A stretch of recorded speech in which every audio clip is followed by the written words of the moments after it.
আল্লাহ জানে কখন লাগবে ওষুধগুলো দিতে। ও ভাই, আপনার প্রেসক্রিপশনের সবই ওষুধ এখানে আছে।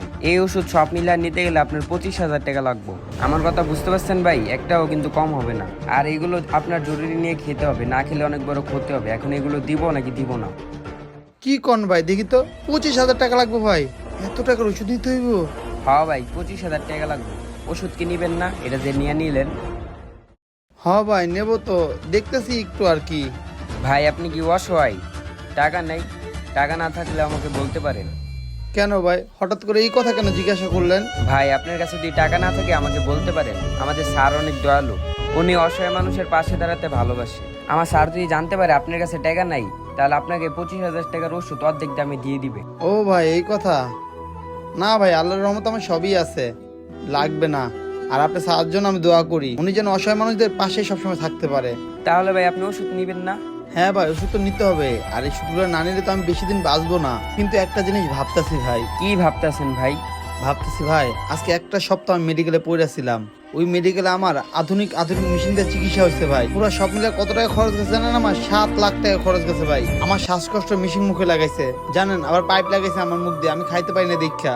কত আধুনিক আধুনিক মেশিন দেখলাম ভাই আমি। এত আধুনিক মেশিন দিয়ে চিকিৎসা করতে দেখে আল্লাহর রহমতে একটু ভালো হয়েছি। কিন্তু এই দুনিয়ায় কত ভালোভাবে বেঁচে আছি ভাই, কখনো আল্লাহর কাছে শুকরিয়া আদায় করি নাই। আর যখন সুস্থ থাকি না, তখন আল্লাহর নাম তো মুখেই নি নাই একবার। এই দেখেন ভাই, আমি জন্মের পর থেকে নিঃশ্বাস নিতেছি, এতটা বড় হয়েছি, হাঁটতে পারতেছি, খাইতে পারতাম ঠিক মতো, হাত ঠিক আছিল, আমি চলতে পারতাম, সবকিছু করতে পারতাম। তখন আল্লাহ তাআলা কিন্তু আমার কাছে একটা টাকাও চায় নাই। আর যখনই কিনা আমি অসুস্থ হয়ে গেলাম, ডাক্তার আমাকে কতগুলা টাকা নিল। একদিনে নিঃশ্বাস দেওয়ার জন্য তাদেরকে কতগুলা টাকা দিতে হয়েছে। কিন্তু মহান আল্লাহ তাআলা কখনো আমাদের টাকা চায় নাই। এই যে আমি সুস্থ হয়ে যে তুমি দোকানে হাইটটা আইছি না ভাই, আমার একটা টাকা দিতে হয় না আল্লাহরে। তখন তুমি একটা হিসাব করো, যদি আল্লাহর টাকা নিতে চাইতো তাহলে কতগুলো টাকা নিত।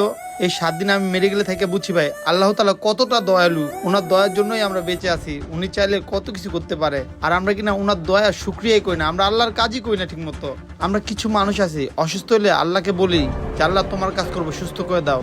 আর যখন সুস্থ হয়ে যায় তখন আমরা আল্লাহর কাজ করি না। এটাই আমি ভাবতেছি যে আল্লাহ তাআলার কতটা নিয়ামত আমাদের প্রতি। ভাই ঠিকই বলছেন আপনি, আমরা কত খারাপ কাজ করি, কিন্তু কখন আল্লাহ তাআলা আমাদের সহজে শাস্তি দেয় না। এবং আল্লাহ তাআলা আমাদের কত সুযোগ দেয় ভালো হওয়ার জন্য। আর আমরা মাঝে মাঝে শুধু শুক্রবারে নামাজ পড়ি, 5 ওয়াক্ত নামাজ পড়ি না। আমরা কেমন মুসলমান বলেন ভাই?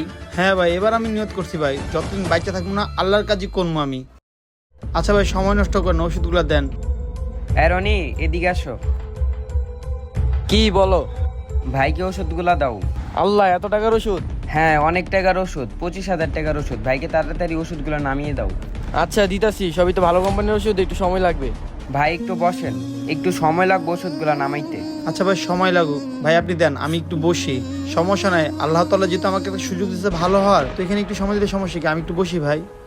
বন্ধুরা, আমরা সবসময় সুস্থ থাকলে আল্লাহকে ভুলে যাই, অসুস্থ হলে আল্লাহর কথা মনে পড়ে। এই ভিডিওটা অবশ্যই ভালো লাগলে লাইক শেয়ার কমেন্ট করবেন। ধন্যবাদ সবাইকে ভিডিও দেখার জন্য। নতুন কেউ থাকলে আমাদের ফলো করতে ভুলবেন না। আর পারলে যারা মুসলমান ভাইয়া আছেন সবাই 5 ওয়াক্ত নামাজ পড়ার চেষ্টা করবেন। ধন্যবাদ সবাইকে ভিডিও দেখার জন্য।